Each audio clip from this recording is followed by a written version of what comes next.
So I'll begin. I'm not going to be long, but I'll begin with the fact that one of the worst things somebody ever told me was a brother who walked up to me one day. I was in the convenience store. He inconvenienced me, and he said, "I thought you died." I felt a heat rush in my body that I never felt before. You talk about emotional intelligence, you talk about self-awareness. I was about to throw all that out the door. I was getting ready to have a Will Smith, Chris Rock moment. And I wasn't going to be Chris. I got some brothers who know that oftentimes the only emotion that we're able to show growing up is anger. Can't cry. They tell you don't cry, be a man. Stand up, be a man. You fall off the bike at the age of 4. Somebody tells you stand up, be a man. I'm 4, I'm not 44. Show me what to do after I cry. And in many cases, in that situation, as I was inconvenienced in a convenience store, God told me, "I thought you died." It reminded me of all the people who had given up on me. My fist balled up. I was so angry, I was getting ready to go oops upside his head. First thing he said to me, "What up, no? What's good, man? Wasn't hello, no salutation, no greeting, nothing. Just I thought you died." And in many cases, I thought I did too.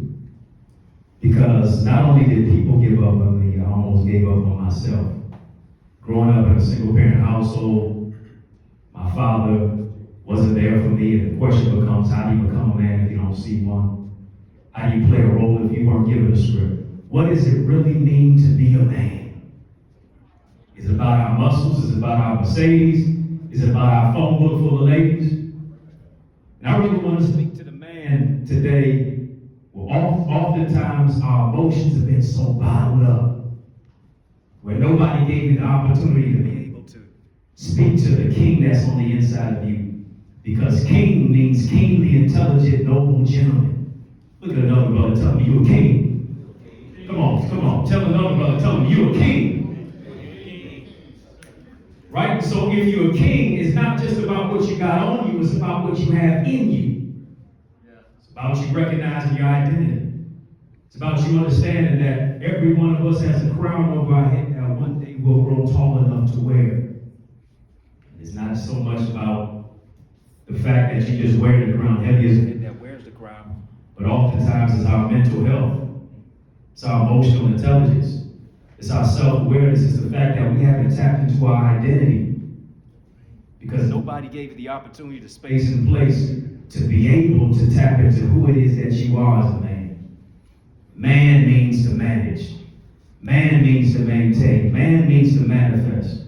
Man means to use God's manual to discover who it is that you are. Right? We got to understand that iron sharpens iron, so a man sharpens the countenance of his friend. Right? When I was a child, I spake as a child. But when I became a man, I put away childish things. And we got to discover who it is that we are to be able to put away the childish things. Things don't just leave by osmosis. Things don't just leave by the snap of a finger. I got to move into a place of responsibility. I got to move into a place of, somebody ain't gonna work. But they can't mute my voice anyway.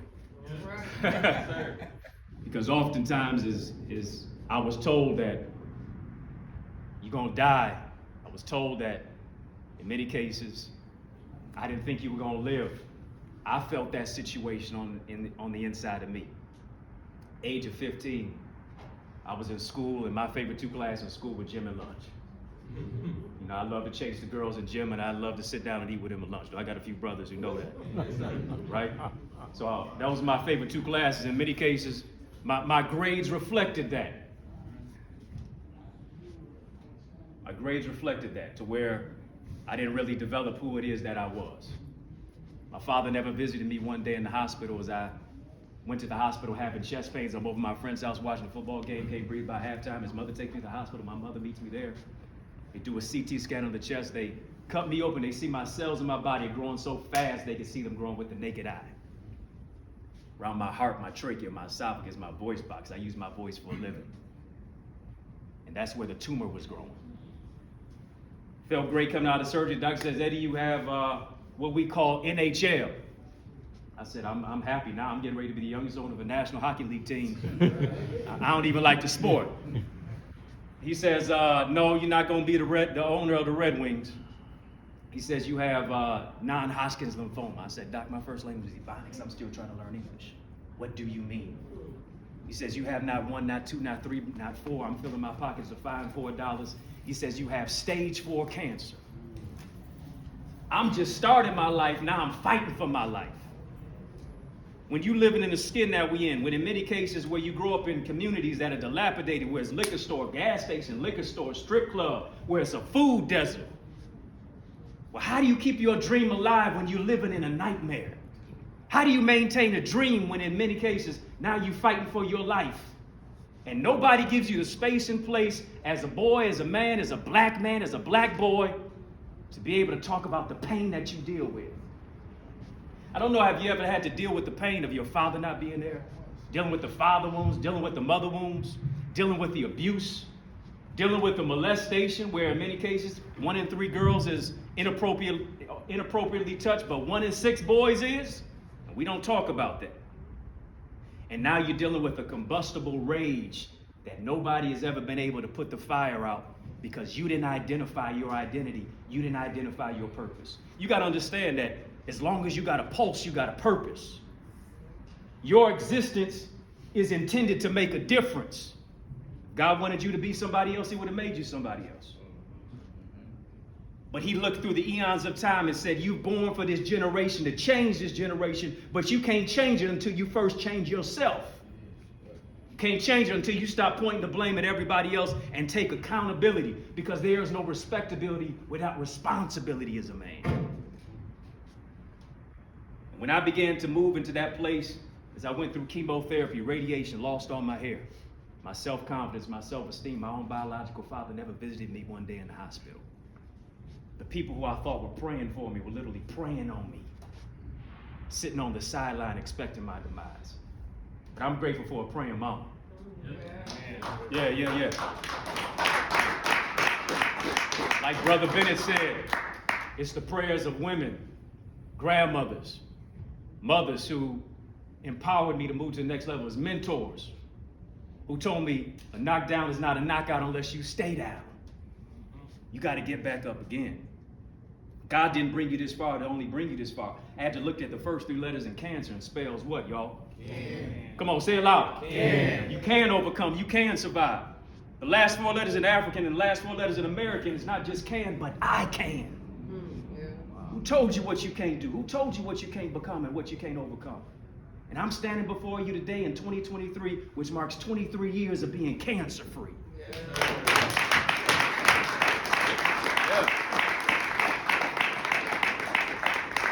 Listen, y'all, cancer made me cry, but it didn't make me quit.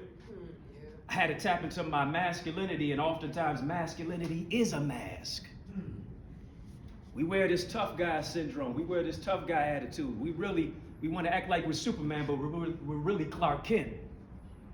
We want to act like we're Black Panther, but we're really T'Challa. We're not really the Hulk. We're really David Banner. And oftentimes, us as Supermen, we can't fly around all day. We got to find a soft space and place to land. Home has got to be in our heart. We got to find peace internally, rather than looking for it in a woman, looking for it in things and clothes and cars and shoes. Looking for it on the outside, we got to find it on the inside. Continually wearing that cape is going to only be a chokehold. Until we take off the mask, we only going to suffer in silence and suffocate on success. But we got to breathe and believe. We got to be our best. We got to begin to understand that we are our brother's keeper. We are our sister's protector. So I challenge you today to develop your identity. I challenge you today to recognize your masculinity. I challenge you today to understand that masculinity isn't just something that's performative. It ain't about just my muscles. It ain't about just how many people will follow me on social media. It's how I lead those who follow me. It ain't about just you being on Facebook. It's about you putting your face in a book. Not just about you being on Instagram. It's about how much love you can show to the common man, because it ain't just about likes. It's about love. Us as men, we got to love ourselves. We got to know our worth. We'll never love our brothers if we don't love ourselves first. And identifying the self-hate, identifying our self-identity, identifying our self-awareness, and developing our identity is what it's all about. Because there's greatness in us.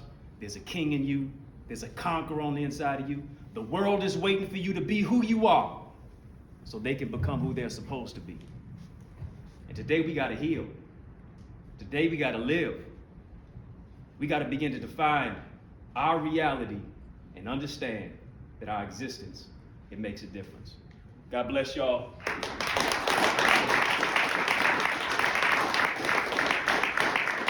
I brought a book with me today that speaks to the mask of masculinity, how men can reclaim their identity, lead in love of vulnerability.